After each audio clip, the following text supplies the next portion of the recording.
څوک غاړې له هار غواړي، څوک پوزې له پیزوان، د چا د ډنډو فرمایش، څوک لاس له بنګړي غواړي. دا د 850 درجه حرارت نه راتیر شوي دا د زنانو ډول او سنگار لپاره کالی پتري دي.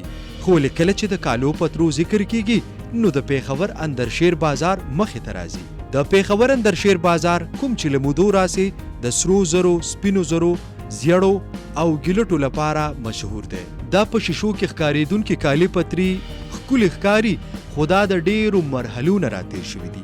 طارق وایي چې د دې لپاره وړاندې کالب تیارولی شي. او دا افغاني جوړلي یادېږي دا کاسټینګ کار دی ته وایي. دا افغاني جوړلي تیاریږي او بیا د بار ملکونو له زیات مال ځي او لاهور ته ځي، کراچۍ ته ځي، دې ته کاسټینګ کار وایي جي.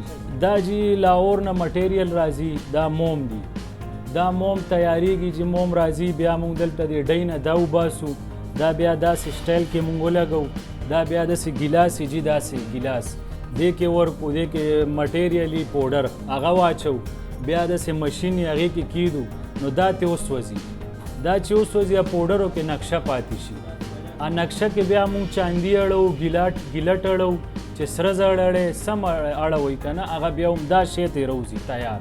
یو سانچه دی جي دا نو دا تیار هغې کې روځي او زموږ داسې 20-25 سال زما کار وشو چې کومه جي. د اندرشیر هنرمندان مختلف قسمه څیزونه د زنانو ډول او سنگار لپاره او د افغانو کپړو لپاره څیزونه تیاروي، کوم چې پاکستان افغانستان ته نه بلکې ټولې دنیا ته استولی کیږي.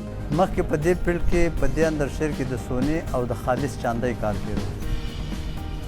هغې نه بعد چې کله د مهاجرین پاکستان ته رالل، هغې نه بعد کې د افغانانو کار هم شروع شو، د پاکستانو کار هم شروع شو. دلته د سونې کار هم کېږي، د چاندۍ هم کېږي، د ګیلټ هم کېږي، د زیړ هم کېږي، هر قسم کار کېږي. مګر خاص کر د افغانانو چې کوم سامان دی هغه چې دلته تیاریږي هغه اوس امریکې ته هم شپ کېږي، لندن ته هم شپ کېږي، سعودي ته هم شپ کېږي، افغانستان ته خو الریډي روان دی. دې کې د کپړو دپاره سامان تیاریږي، دې کې د غاړې دپاره تیاریږي، دې کې د غوږونو دپاره تیاریږي، دې کې د ګوتو دپاره تیاریږي، دې کې د لاسو د بنګړي یا کړۍ ورته وایي هغه تیاریږي. هر قسم شی په دې بازار کې کېږي. شکر که یو طرف ته سونه ګرانه ده خو بل طرف ته په ګیلټو کې جوړ څیزونه هم د دې په ډول باندې ښکاره کیږي، کوم چې په واده ښادۍ کې ستاسو لپاره کارمند کیږي. د وخت تېرېدو او ګرانۍ راتلو سره د اندرشیر زرګران هم ډېر متاثره شوي دي. آرټیفیشل کې جي راځي داسې مال نشته چې هغه د پنجاب نه راځي، کراچۍ نه راځي او چاین هم پکې راځي، چاین جوړلي هم راځي نن سبا. خو دلته کې زیاتره پښتنو چې کوم ډیزاینونه دي دا دلته پېښور کې تیاریږي، ځکه چې هغه ډیزاین هغه ته نه راځي تیار. دا پېښور کې تیاري، پیتل نه تیاري، بیا سونې اوبه پې خېږي، بس هغه استعمالي خلک